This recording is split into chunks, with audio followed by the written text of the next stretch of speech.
News Channel 8, the day's top local stories, plus up-to-the-minute weather. News Channel 8, non-stop live local news. From ABC 7 News, this is a breaking news alert.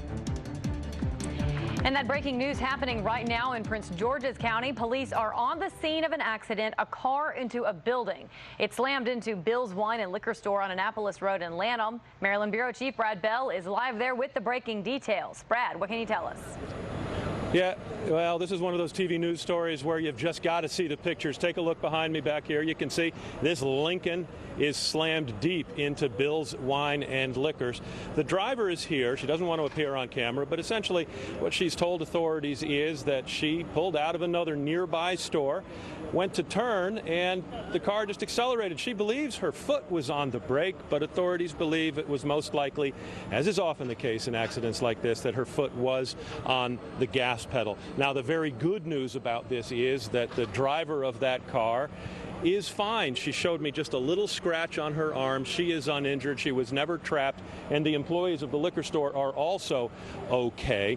A lot of damage done to this man's store back here, and that's tough for him. He's got to get it boarded up right now to secure the products that are inside, but we're told that there is no structural damage to the building, just cosmetic. So they've got to get cleaning up, they've got to get boarded up, and then they can start working on getting themselves back in business. But again, take a look at this. That car went in there every bit of the length of the vehicle. Kind of a lucky thing that nobody was hurt. Landover Hills, Brad Bell, ABC 7. Brad, thank you for the update. Breaking news also this noon coming from the State Department.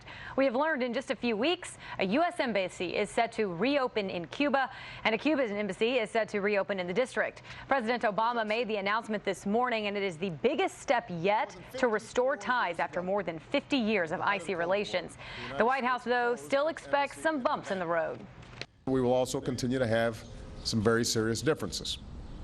That will include America's enduring support for universal values like freedom of speech and assembly and the ability to access information. And we will not hesitate to speak out when we see actions that contradict those values. President Obama also said that the best way to address these differences is with engagement. He said easing travel and trade restrictions is the straightest path to better relations. Well, happening right now here at home, cleanup underway after those severe storms shook much of the region overnight. Strong winds and rain left behind downed trees and power lines, damaging cars and businesses and leaving thousands in the dark. The storm even ripped a canopy off a gas station in Prince George's County. Take a look at this surveillance video. You saw it first on ABC 7. Our John Gonzalez has been out there all morning. He was the first to get that video. He has been monitoring the cleanup there, and he is in Bowie with the latest. There's no words for it, put it that way. From one of the surveillance cameras, you can see the heavy rain pounding the pavement, and then seconds later, it came crashing down.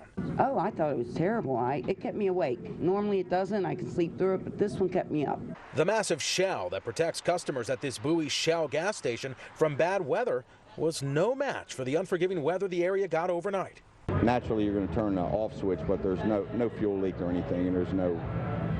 And then he had the fire department come out and do an inspection. The clerk inside says he's never seen lightning and rain like this. Off camera, he recalled feeling and seeing the heavy canopy teetering. He quickly shut off the fuel line and then sheltered himself under the counter as the howling winds went to work. The guy that was working the shift, though, he said he was ready to duck because he didn't know which way it was going to go. And as if this isn't enough of an indication of how powerful this storm was overnight, take a look at this. Tons of sand and dirt has washed up onto the parking lot of the gas station. All of this was 100 yards away behind the building.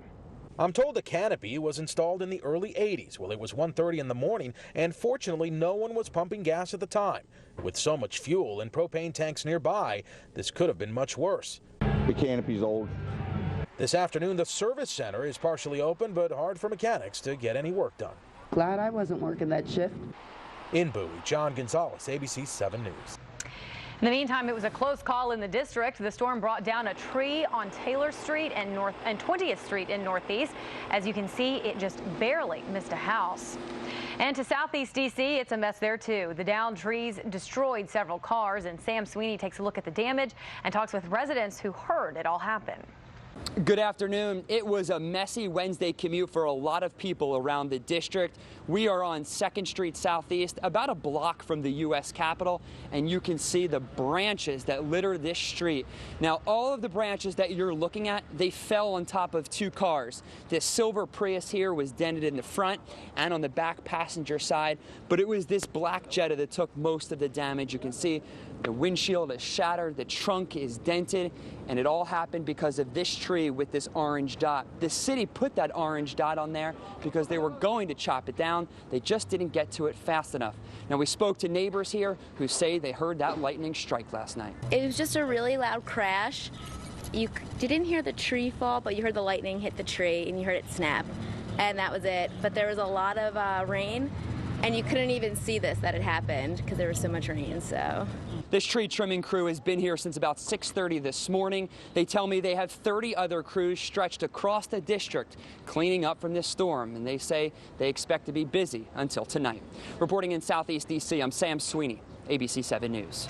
And to the Commonwealth now, because Virginia got hit pretty hard too. This is a look at Columbia Road near Little River Turnpike in Annandale. Crews worked all morning to clean up wires and trees which fell across the roadway. Drivers had to find alternate routes into work this morning. And right now, utility companies are still working to restore the power to thousands. Here's a look at the latest numbers. More than 4,400 Dominion customers and 1,200 BG&E customers are still in the dark. Pepco is still reporting the largest outages, though, with more than 10,000 customers impacted right now.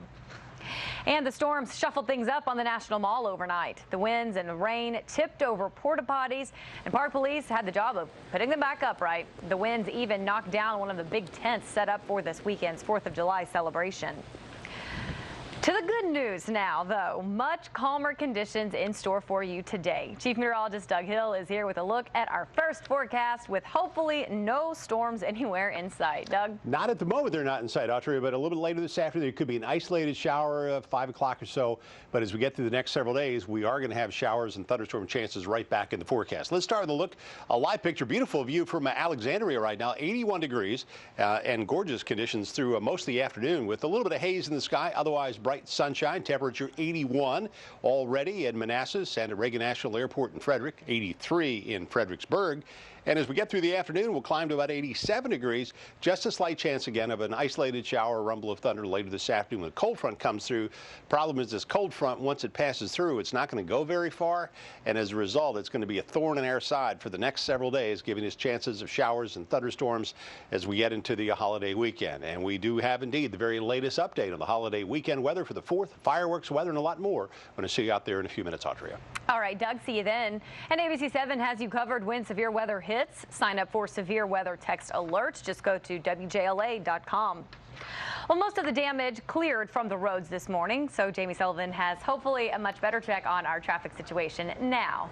Yeah, you know, Autry, it definitely was an issue for us this morning. We had many roads closed. We still do have a few roads closed, but first I want to start off with the volume, working your way on the inner loop of the Beltway. So this is right near 267, and it is slow. We have the midday construction, so expect that getting from Virginia a little bit closer to Maryland. As we move to the maps, I just want to show you how slow. Some spots were in the 20s, but even below that in some areas like you just saw. We do have an accident near River Road, which may have added a little bit to this backup, but everything's in the shoulder. Heads up, if you live in Silver Spring, Piney Branch Road still blocked off in both directions, New Hampshire Avenue to Carroll Avenue, and then in D.C., a traffic light not working. Again, a lot of this is because of what happened overnight. MLK heading right near Malcolm Avenue, or Malcolm X Avenue. Just make sure to treat that as a four-way stop. So still a few problems, not as bad as it was this morning. Autry, back to you. Jamie, thank you. Well, there's a lot going on at the White House today. The Secret Service begins installing spikes on top of the White House fence. It is in response to several recent fence jumping incidents. The Secret Service says this is only a temporary fix while a long-term solution is designed. A more permanent plan is expected to be announced later this fall. Also coming up in the day ahead, we are expecting to learn more about security plans for this year's 4th of July celebration in our nation's capital. U.S. Park Police scheduled a news conference to help the public plan for activities on Independence Day. Officials are especially concerned after Friday's terror attacks in Tunisia, France, and Kuwait. And staying overseas, Indonesia's Air Force says it will investigate if the military transport plane that crashed into a city neighborhood was violating orders by carrying paying passengers. At least 141 people were killed in the crash, including all 122 people on the plane, which was carrying more passengers than the military first reported. Investigators are still working to identify the victims. Hitching rides on military planes is apparently common in Indonesia. Coming up here on ABC 7 News at noon, growing concerns down south as we learn more about yet another historic black church destroyed by fire. And on the public record, the key revelation from the newly released Hillary Clinton emails. It took a pretty big chunk out of my right leg, so I started punching the shark. Plus, another shark victim is speaking out about his ordeal, how he got away, and who he was protecting. Plus, Doug is back with another storm threat for tomorrow. And of course, we are going to get a check on your holiday weekend outlook. Keep it right here. Countdown to 4th of July, brought to you by Giant.